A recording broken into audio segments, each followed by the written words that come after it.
Welcome back to Community Conversations. I'm your host, Steve Mantis, and my guests today are Terri Carter and Virginia Necan from Poverty-Free Thunder Bay. Thanks so much for joining again.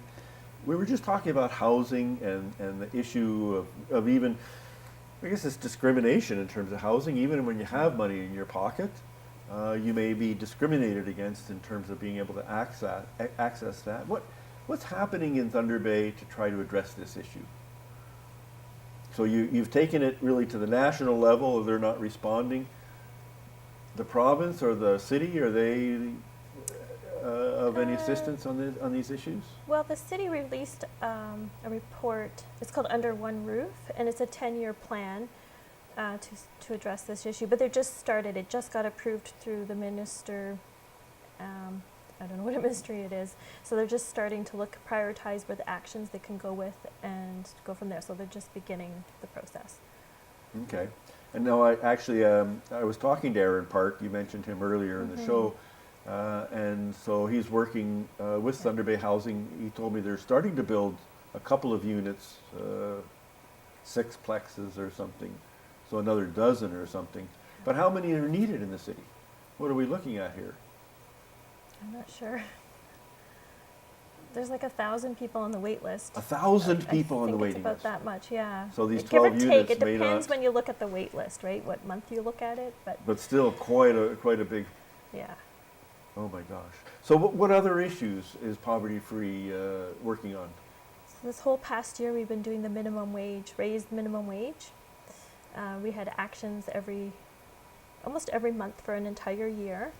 And so the last budget, the Ontario budget, we were able to raise minimum wage to $11 an hour and get it indexed to inflation. So we had the first increase was announced, I think, was it last week and so Right. that will be October the 1st. We'll have minimum wage at $11.25. Well, congratulations for the progress there. Yes. Good work.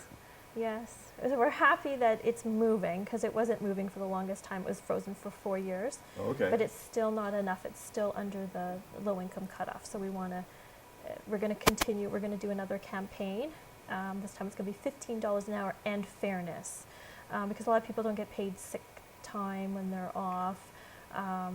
They can get fired for no reason. Bosses can harass, and there's no recourse if there's harassment in the workplace. So we have this whole campaign, and it's also including fairness in the workplace. So just explain this a little bit further. You just mentioned quickly that if a person is working, is it full-time on minimum wage, they're still below the poverty line? Yes. Well, what's the poverty line? How does this work out? I haven't looked at it. For a single person, I'm going to say 21,000. Okay. 2,000. Yeah. So the whole thing is full-time hours should bring you above the workplace. And a lot of people have precarious jobs where they're working 2 and 3 jobs because their workplace won't give them full-time hours. Right. So it's hard to even find a full-time job. Mm-hmm. So people are working part-time on minimum wage with uncertainty of how long that job will last or where the future of that is. Yeah. And so what would it do to increase that minimum wage? What would be the impact? So for individuals, of course, it'd be putting more money in their pocket. You know, we hear, businesses say, well, geez, we can't afford to pay higher wages. What do you know about that? I would say a lot of the really small local businesses we have, yes. I can see it really impacting them because they're small and they're local. But a lot of the larger chains, they keep saying how their record profits are, right? So if they share a little bit that with the people, they have more money, they'd spend more money in their community, right? All their money would go for housing and food and clothing, and they'd spend more. So our Walmart stores, actually, if they paid their workers a little bit more, they probably would still have their share of profit. Mm-hmm. But then there would be more money actually in the community. Yes, and they'll spend more money. What other issues are you working on in terms of Poverty-Free Thunder Bay? So ODSP, the Ontario Disability Support Program, there's an employment benefit that's available to them, but they're merging the employment benefit from the Ontario Works and Ontario Disability Support Program, so it'll be one benefit. So people on ODSP will no longer get the benefit they have now.